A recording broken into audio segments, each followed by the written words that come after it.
Welcome to your kundali speaks జ్యోతిష సంజీవని. ఈ వీడియోలో మనం మీన లగ్నం వారికి నెక్స్ట్ మనకి మే నెల ఎట్లుంటుందో తెలుసుకుందాం. మీన లగ్నం వారికి ముఖ్యంగా లగ్నంలోనే శని శుక్ర రాహువులు ఉన్నారు. ఇది కొంచెం కష్టమైన కాలం అని చెప్పొచ్చు. ఎందుకంటే శని లగ్నంలోకి వచ్చేయండు, పాపిగా వచ్చేసిండు అది ఆల్మోస్ట్ సాడసాత్ ఎఫెక్ట్, అంటే ఏలినాటి శని ఎఫెక్ట్ చూపిస్తాడు.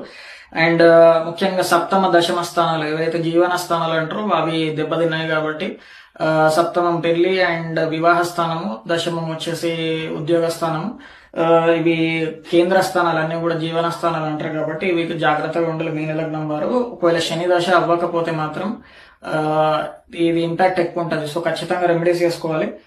అండ్ వీళ్ళేంటంటే మనకి దశమ స్థానాన్ని కూడా శని చూస్తున్నాడు. సో ఉద్యోగంలో ఇబ్బందులు అండ్ సప్తమ స్థానంలో వివాహ స్థానంలో ఇబ్బంది. అంటే మనం వివాహం కోసం ప్రయత్నం చేస్తూ ఉంటాం కానీ అవి దగ్గర దాకా వచ్చి వెళ్ళిపోవడం, విడిపోవడం ఇట్లాంటివి జరుగుతాయి. అంటే అది సక్సెస్ అనేది అవ్వదు.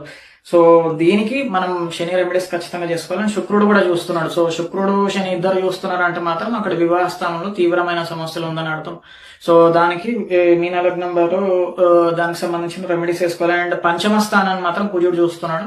ఇది శుభప్రదంగా చూస్తున్నాడు, అంటే మంచి శుభుడు కాబట్టి ఒకటే అండి. ఇప్పుడు పంచమ స్థానం శుభుడు చూస్తున్నాడు అంటే పంచమం నుంచి మనం హెల్ప్ తీసుకోవాలి. అంటే ఇప్పుడు మన పిల్లలకి సజెషన్స్ అడగడం అంటే వాళ్ళ నుంచి మనకి బెనిఫిట్ పొందే అవకాశం ఉందని సూచిస్తున్నది అనమాట. సో అందుకనే మనం ఏదైతే స్థానాలు బాగున్నాయో ఆ ఏరియాస్ లో మనం ఫోకస్ చేసుకొని అక్కడ నుంచి ఇన్పుట్స్ తీసుకుంటే మనకు సక్సెస్ వచ్చే అవకాశం ఉంటుంది. సో అట్లనే లగ్నంలో వీళ్ళున్నారు కాబట్టి సొంత నిర్ణయాలు ఇవన్నీ కూడా మనకి అంత సపోర్ట్ ఇవ్వవు.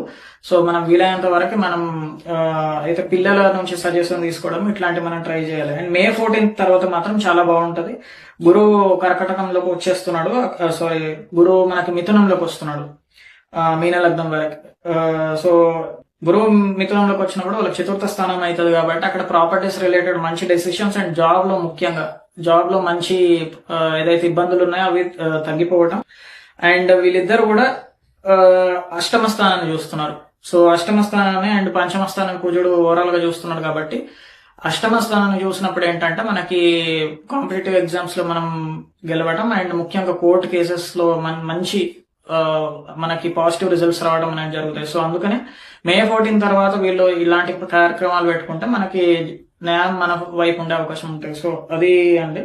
అండ్ దశలు అవ్వకపోతే మాత్రం దానికి సంబంధించిన రెమెడీస్ చేసుకోవాల్సి ఉంటుంది. ప్రత్యేక మంచి రోజులు అంటే శుభకార్యాలకు మాత్రం 19, 20 to 30. సో ఈ డేస్ బాగుంటుందండి. సో ఇది మీన లగ్నం వారికి నమస్తే.